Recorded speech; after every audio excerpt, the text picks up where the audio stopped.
It's really nice to be here. This is the first time I've been in Miami since, I don't know, for 12 years probably. And the city has changed completely since the last time I was here. So as Nidal says, I'm a professor of strategy, I'm a consultant, I'm also an entrepreneur. So I'm starting a data and law Web3 startup.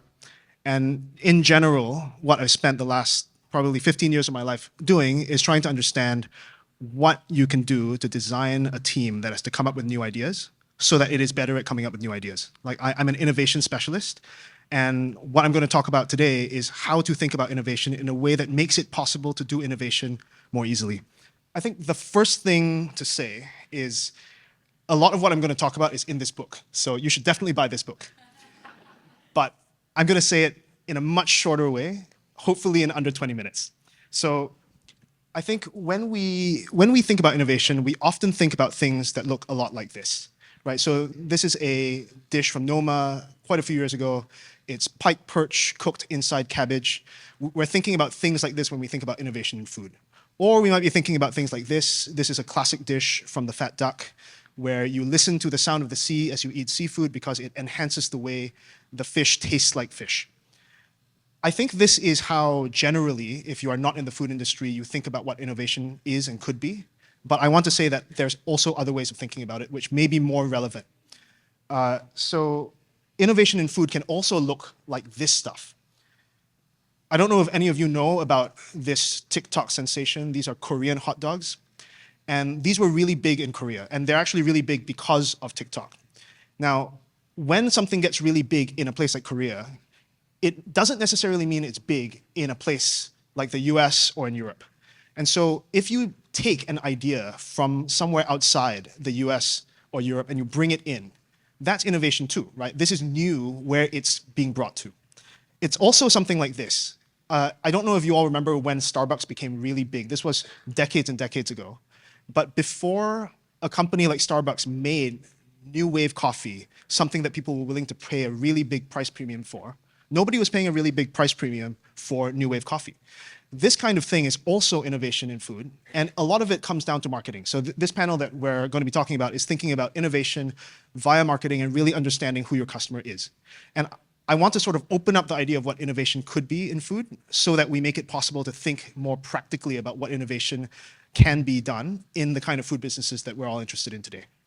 So I want to say that in over a decade of looking at innovation companies and innovation teams at some of the best restaurants in the world, I think that innovation eventually comes down to maybe 4 big ideas that you can implement in not only in the food business, but in other kinds of businesses as well. Like I work in tech, I think these things apply in tech too.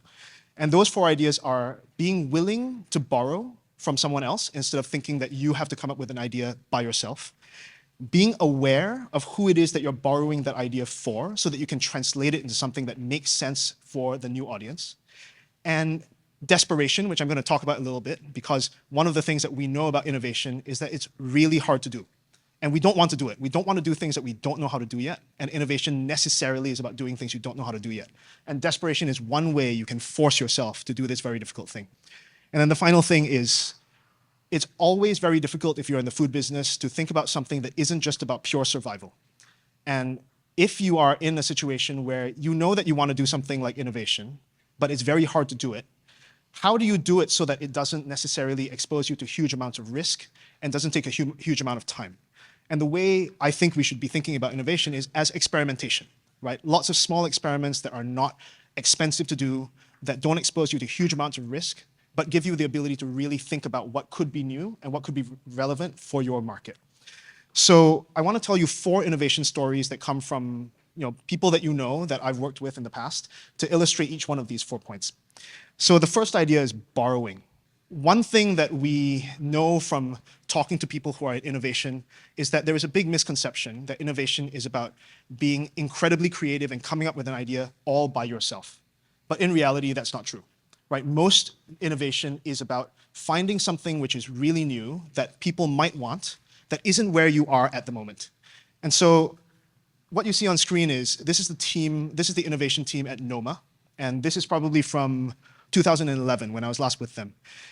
This team at Noma, you may have seen recently, they came out with a book, The Noma Guide to Fermentation, which you can see on the screen at the moment. And it looks as though they have come up with all these innovations on their own.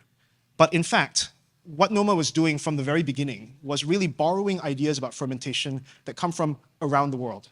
They borrow ideas like garum, which is actually an ancient Roman fish sauce made by fermenting fish. They borrowed ideas from Japan and Korea, like koji, all the fermentation processes that have been around the world for hundreds of years. Noma looked at that, and they didn't just take it wholesale. They brought it in, and they were humble enough to think, okay, we are going to learn how to use these things in new ways, and they transformed them into something like that book, the Noma Guide to Fermentation, which is very much a Noma product, but they acknowledge where all those ideas are coming from. And so one thing about borrowing is something that may be passing through your mind right now is what do you do about appropriation, right? Like this is a big thing today. If you borrow an idea from somewhere else, how do you make sure that you're not misappropriating it? And the simple way of doing that, I think, is to think about how forever, literally from the very beginning of cooking, people who are cooks have borrowed ideas about techniques, flavors, ingredients, and even why we eat from other cultures to make something which is new and delicious, right? So Italy borrowed the noodle from Asia and turned it into something which is very distinctively Italian. The Japanese borrowed frying from the Portuguese and turned it into tempura, which is very distinctively Japanese.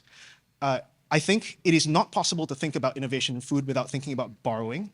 And as long as you are aware about where you're borrowing from, you are not just copying, you're giving credit to where the idea came from, and you're turning it into something which is new for yourself. I think it's only when you steal an idea without crediting where it came from that you come up with the problem of appropriation. So the first thing is being humble enough to admit to yourself that you don't have to come up with a new idea on your own. What you have to do is you have to think, where can I go to find something which doesn't exist here that might be really cool here? And how can I borrow that idea and give credit to it, and then also transform it into something which is new here and useful in this particular context? So this brings me to the second point, which is about awareness. A big part of successfully borrowing something is making sure that you're not just copying it, right? So if you just borrow an idea and you put it into its new home without changing it at all, usually it doesn't work. What you see on screen is the team from the cooking lab. This is Nathan Myhrvold's lab in Bellevue, Washington. They're the creators of things like this, modernist cuisine, which you probably know about if you're in cooking. Almost everything that's in modernist cuisine is borrowed, right? They spent years looking at research papers from the food science industry, from like biology, physics, and chemistry, in order to put all this stuff into this very comprehensive set of volumes of books about the science of cooking. But it's really important to point out that they didn't just take those ideas and put them into a book. What they also did was they transformed them because they knew that the audience of these books was not scientists and bench scientists, they were cooks. And cooks are not necessarily people who can read a scientific paper and know how to use it in a way that makes sense for them. So I don't know if any of you have this book. Like, if you have this book, you know that this manual, which is part of that set, is actually their attempt to make the science something which is usable by people who are cooking in a fine dining context, because the applications of this science are the kinds of things that fine dining cooks would want to use. They're scaled appropriately. What they really did in this case was they took ideas they borrowed from somewhere else, and they learned how to talk about them in ways that made sense for the audience that they were trying to talk to.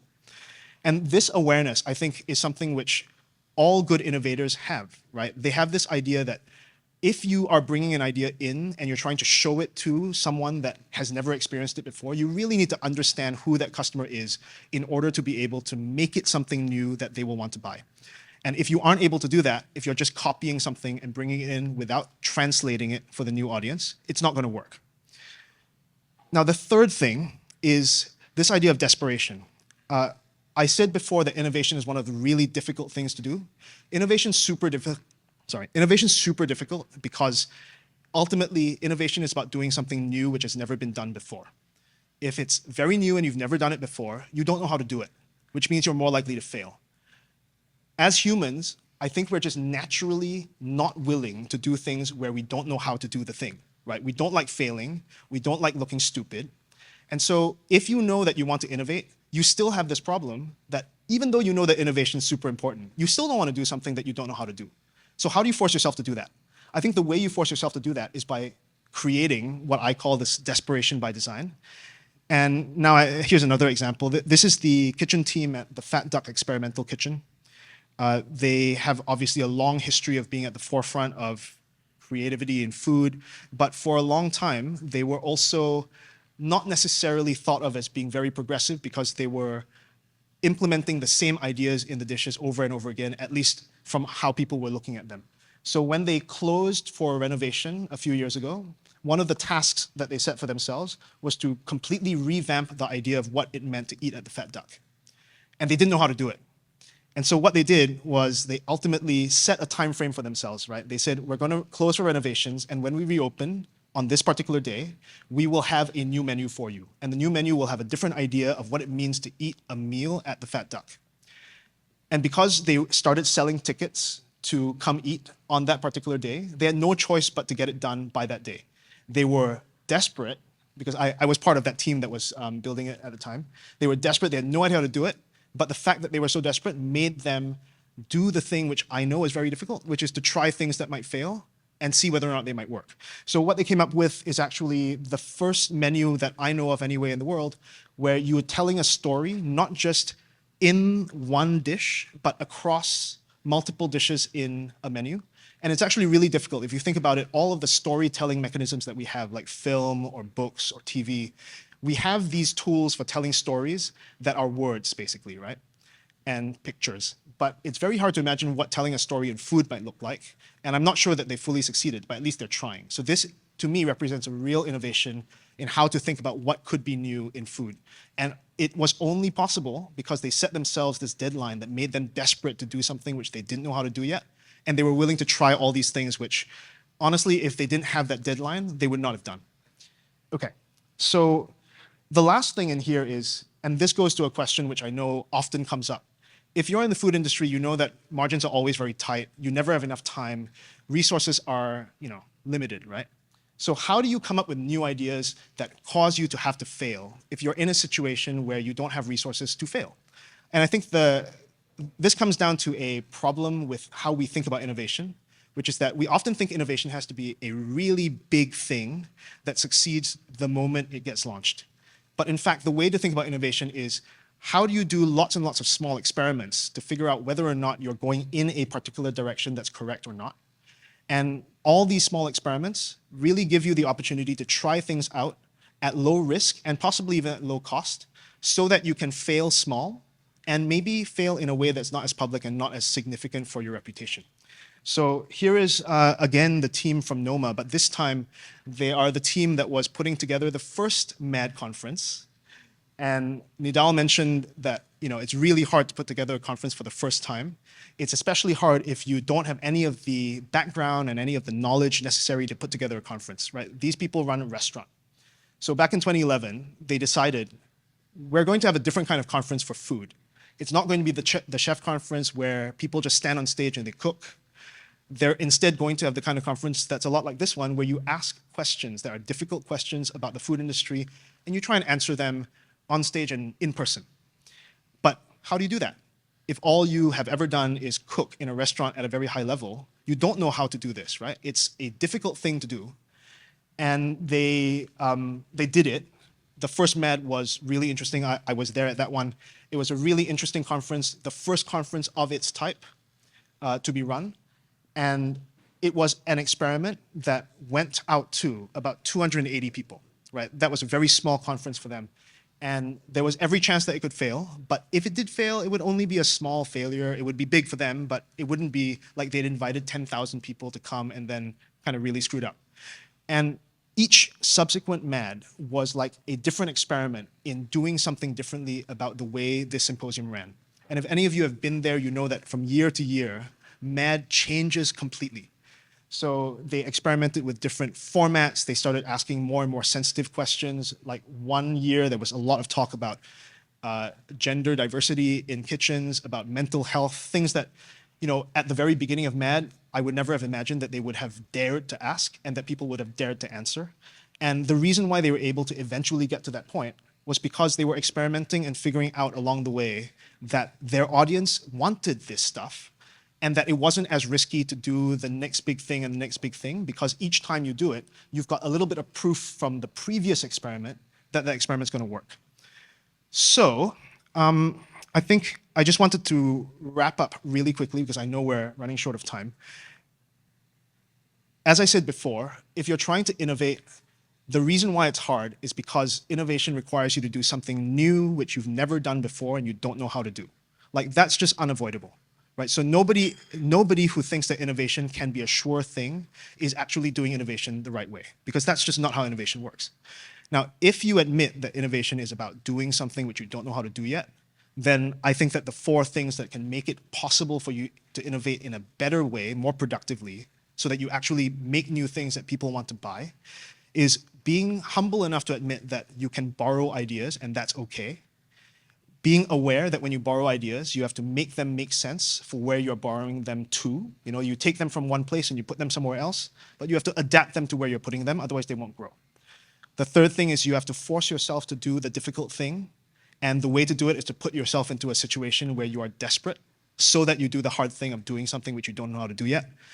And then you sort of solve the problem of not exposing yourself to the huge amount of risk that innovation always entails by experimenting in small ways so that you can learn as you go.